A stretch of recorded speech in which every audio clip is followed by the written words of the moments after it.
This episode of the New Hampshire Business Show is sponsored by Everlasting Capital. If you're a small business and you need money and a bank won't give it to you, Everlasting Capital is here to help. In as quickly as a couple of days, you can have the funding your business needs for new equipment or anything else you need the capital for. So submit your application today and see how they can help you out.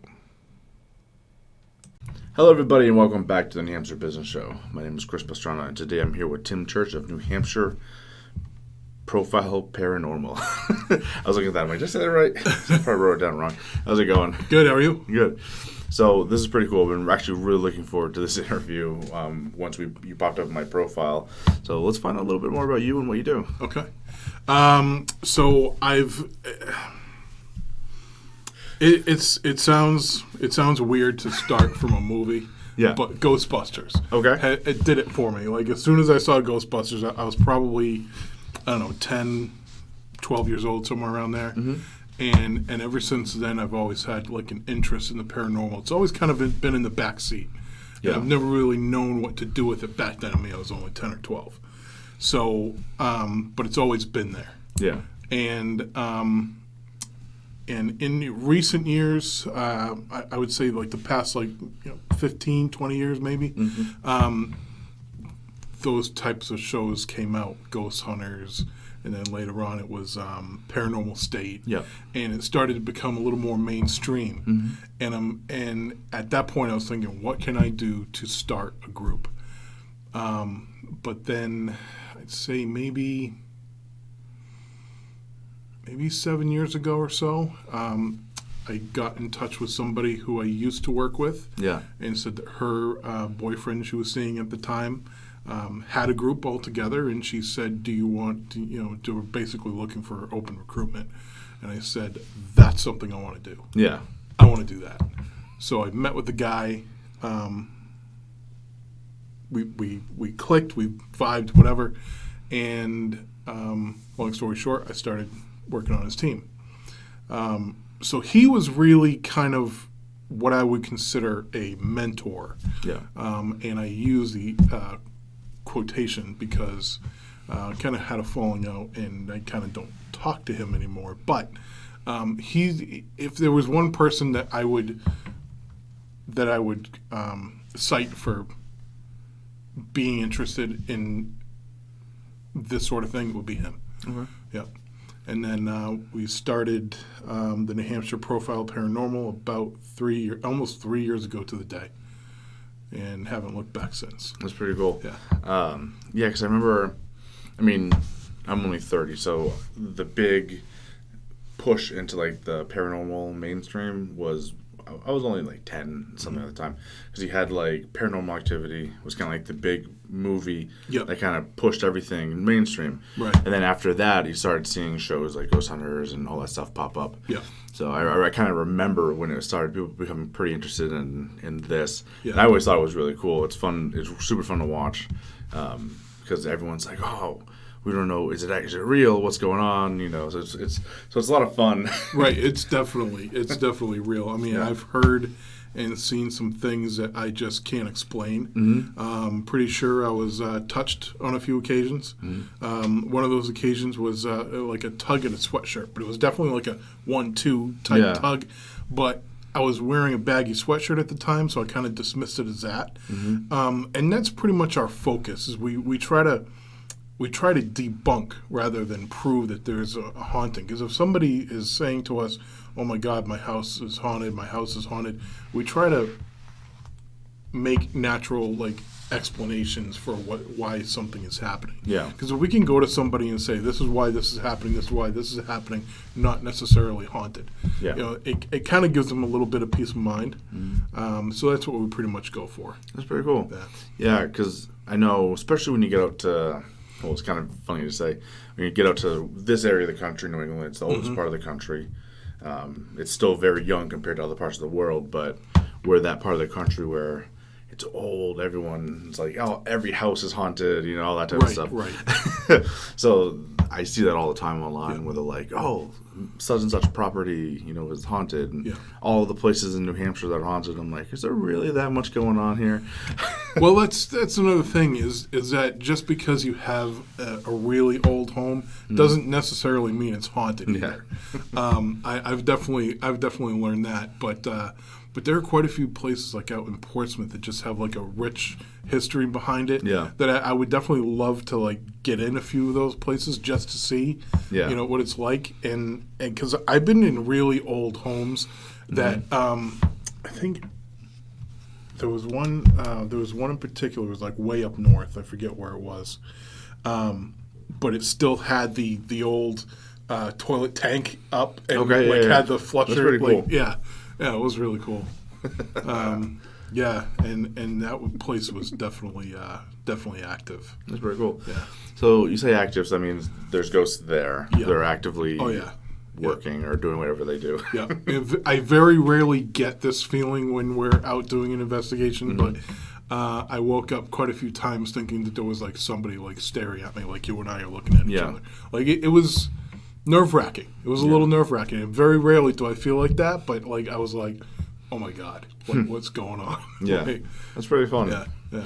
So let's get into kind of how this works, because like I said, I'm sure there's a lot of skeptics out there. Yeah. I myself don't believe in ghosts. Well, I shouldn't say I don't believe in ghosts. I say I haven't seen the proof. I would rather see the proof. I'm agnostic and everything, you know. So let's get into how the whole thing works. So someone contacts you and they're like, "We have a property we would like you to come stay at." Like, kind of, how does the workflow go there? Okay. So what we try and do is like a phone over interview. Yeah. Because we really want to try and stay away from people that are just having us out just to have us out and be like, pull the wool over our eyes or whatever. That tends to happen. So we really try and conduct a good phone interview, and then after that send out a questionnaire so that we can get some more background of the person that's making the claim, even the home. We can do a little research on the home. And just things like that before we go into a location and figure out that maybe this person is not quite what they seem. Yeah. If there's any kind of like psychological thing going on, and this is why they're experiencing some of the things that they're experiencing. Okay. Because a lot of it is not necessarily paranormal either. Yeah. But if we find something paranormal, then that's really cool. Yeah, that's also. Yeah. Now that you say it, I'm like, it makes sense because I was a kid once. We would have loved screwing around with all these people think there's ghosts. Yeah, let's show them some ghosts. Like, you just kind of screw with them. Yeah. So exactly. I could definitely see that being present. People. They're always trying to do that type of stuff. So I mean, we're careful. We're very, very careful before we set up an investigation. Yeah, that's pretty cool. So how do the investigations work? Because you said you're looking to debunk everything, right? Instead of you're trying to prove. So we do have equipment, mostly recorders. I have a device. It's EMF, electromagnetic field detector. Yeah. But I have one that's like a 5-way. It detects the EMF, humidity, temperature, vibration, and there's one other thing that I can't quite put my finger on what it does right now. But I mean, I've had that. It records on a flash drive disk. And I had it set off to at the end of the hallway. Yeah. And the vibration portion of it was going it was lighting up like a Christmas tree. And there was nothing around it. Yeah. Nothing around it. We were on the opposite end of the hallway. Yeah. And it was still it was going off like something was walking by it. That's pretty cool. It was unbelievable. We do have some people that work with dowsing rods, which kind of open and close for yes or no questions or whatever. And there's one guy in our group. His name is John. He's a big tech guy. He has oh man, no, I lost it. Basically, it's a radio scanner but it's online.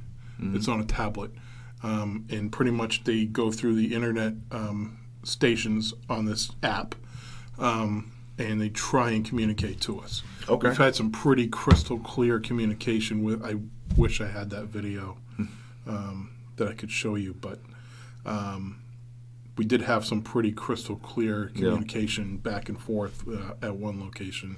That's very cool. Yeah.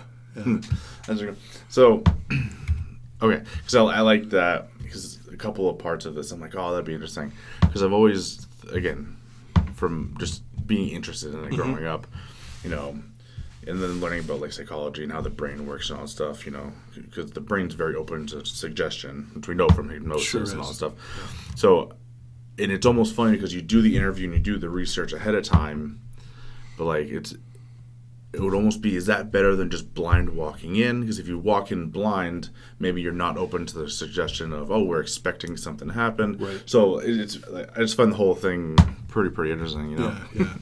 Yeah.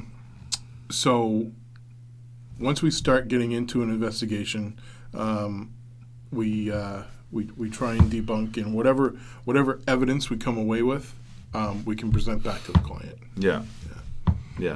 And what do they do with it? Just keep it for fun, or? I have put information on a flash drive and just let them keep it, and they can access it. They can do whatever they want with it. They can make it available to the public and say, hey, you know, we're this location's haunted or whatever. Sometimes it attracts people, sometimes it doesn't. Yeah. That's very cool. So it's not even like, again, compare this to movies. What you see in movies, they find the proof so they can get like people to help try to clear the property out. Right. You know, exorcisms or whatever. I don't know what they actually do in real life, any of that type of thing. But people are like, let's monetize it. Yeah, right. Yeah, so I kind of lost my train of thought there. No. I apologize. Yeah. I don't even think I had anything lined up there. I was just like, okay. So the so we often see in the, I don't have anything to compare these two but movies. You know, some ghosts are fine, some harmful. Is that something that actually you kind of see in real life too, where some are kind of nasty, some aren't, or is it just kind of, it's all just kind of like you said, there's information in the air, it's there, but it's not actually going to try to kill you. So yeah, so sense? There are different types of haunts. There are intelligent haunts, a residual haunt where there might be like again, like go back to the old house. Maybe there's something there that somebody is attached to and can't quite part with it for whatever reason. And then there are certainly evil spirits. I mean, like if you're a hellraiser on Earth, then you're more than likely you're a hellraiser when you cross over or whatever. Yeah. And then demonic.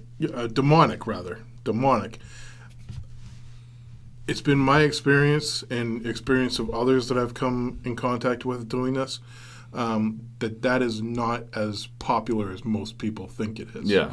Like, again, going back to those movies, The Conjuring and Exorcism, The Exorcist or whatever. Yeah. But mostly we find residual and intelligent. There are evil ones for sure, and I think we've been in the presence of that type of haunting. I myself haven't seen it. Yeah. But I'm pretty sure we've been in the presence of something like that. But again, I haven't seen it myself. But there are others that can attest to it. It's very cool. Yeah, and like you said, they're movies. They make good movies because they're a little crazy. Yeah. Probably not the norm. Mm-hmm. So that's pretty interesting. I like that. Yeah. I love this conversation. I love this topic. It's really, really cool. I love seeing that. So how many hauntings have you confirmed in New Hampshire? Do you work in New Hampshire exclusively, or do you kind of move around New England? We have Massachusetts, Maine, so basically all over New England, really. Okay. Yeah. But mostly in New Hampshire. Yeah. I would say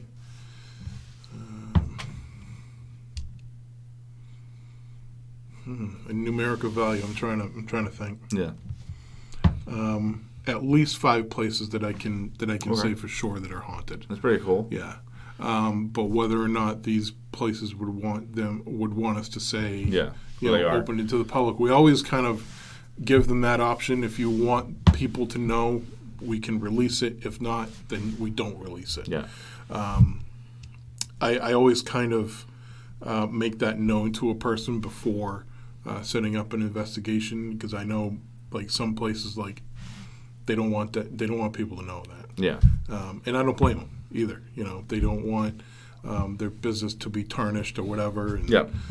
So like there was one place, a bed and breakfast out toward like Goffstown, and they were okay. I mean, they were okay with it. They just had one team that came in and then scheduled a follow-up, and they had all sorts of like evidence to back up the kind of night that they had, but Yeah.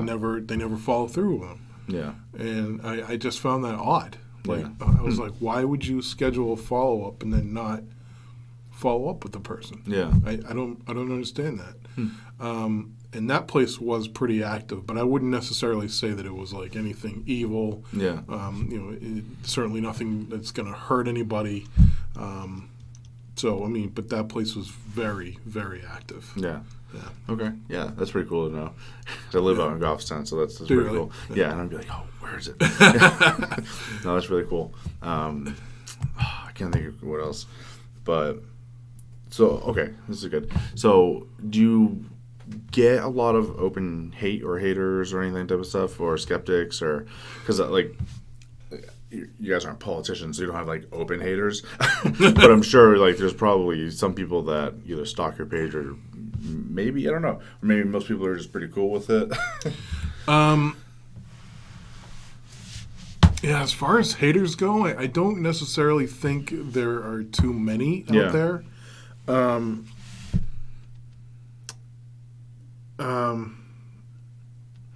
Because so far on the Facebook page, there really haven't been any huge like negativity toward any of cool. from any of the followers. Really. I mean, certainly if I reach out to somebody like a business or whatever, and I say, hey, I run this paranormal group, paranormal investigating group. We'd be honored to check out your place of business or whatever. Yeah. They kind of like stay away, kind of steer away from that. They're like, paranormal. Don't really want to, Yeah. Experience that or just uncover anything. So they're kind of. We don't want the answers to that question. Yeah, exactly. So I mean, I understand. I get it. But it happens more often than you think. So Yeah. That's too funny. Yeah. I love that. Yeah, they're like, I don't really want that answer. I'm good. I'll play stupid on this one. No, we're good. One place we did quite a few years ago was the old cigar factory building. Where's that? On Canal Street in Manchester. Okay, yeah. That place was really cool. Yeah. Didn't necessarily have any like personal experiences, or actually no, a couple people did, but we didn't get anything like to back up like on any recorders or videos or anything, unfortunately.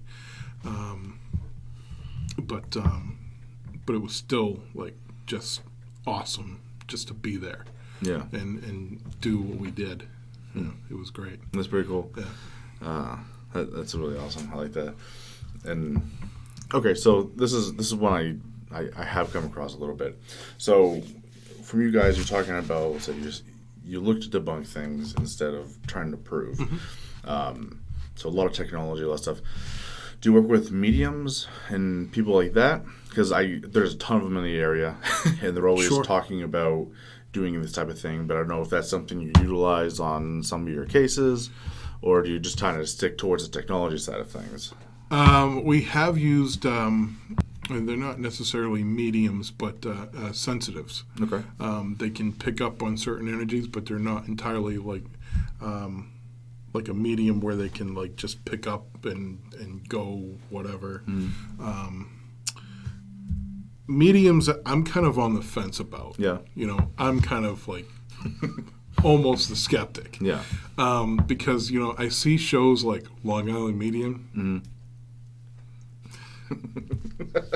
She's full of it.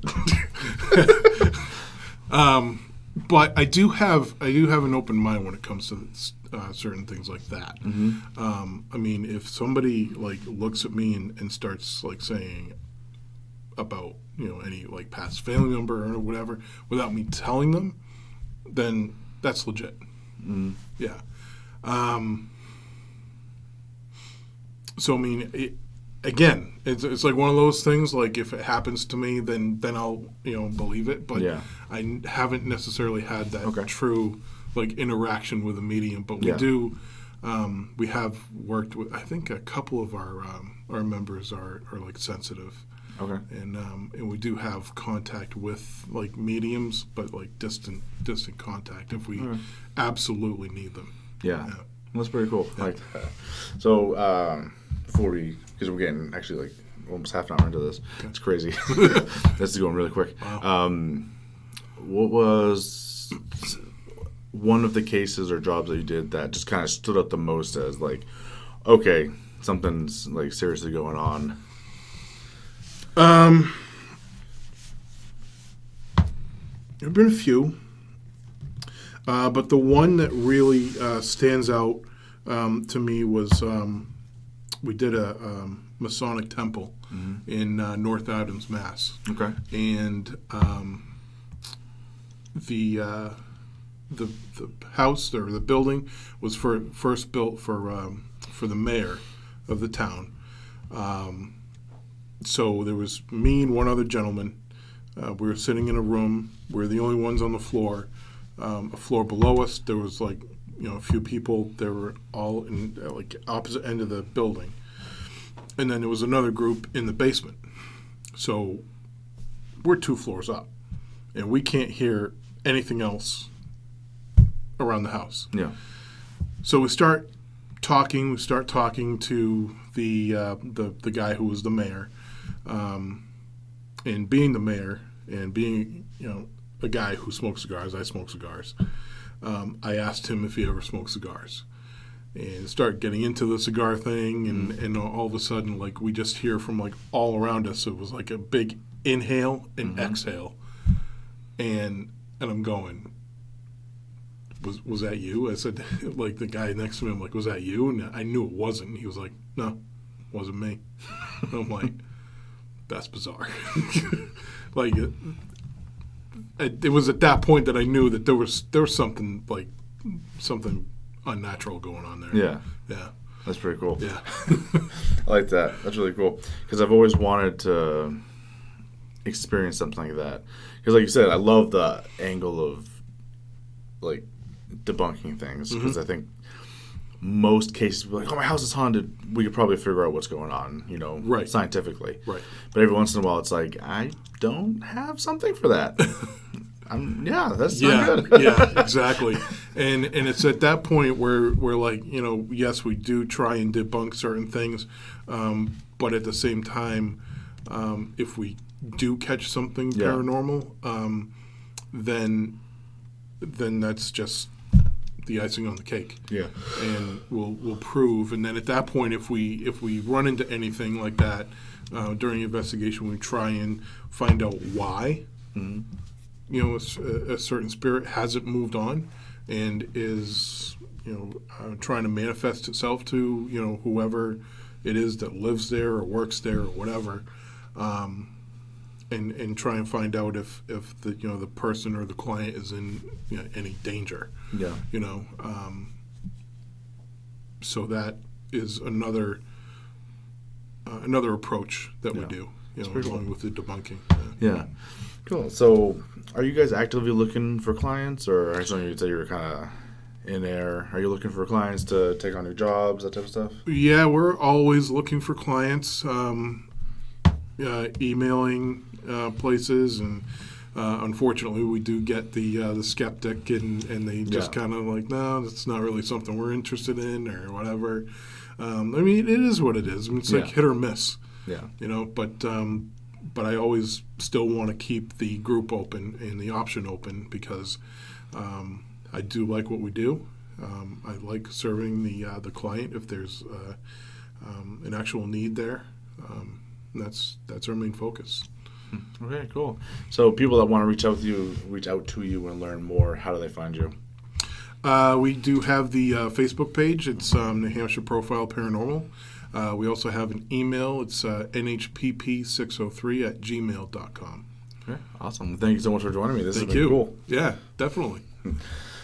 Oh, thank you guys so much for watching. If you have anything and you need investigated or find out if you actually are haunted or not, definitely give them a reach out. That's pretty cool. And for everyone else, have a good day. Want more New Hampshire Business Show? Find us at iTunes, Stitcher, iHeartRadio, and www.nhbusinessshow.com.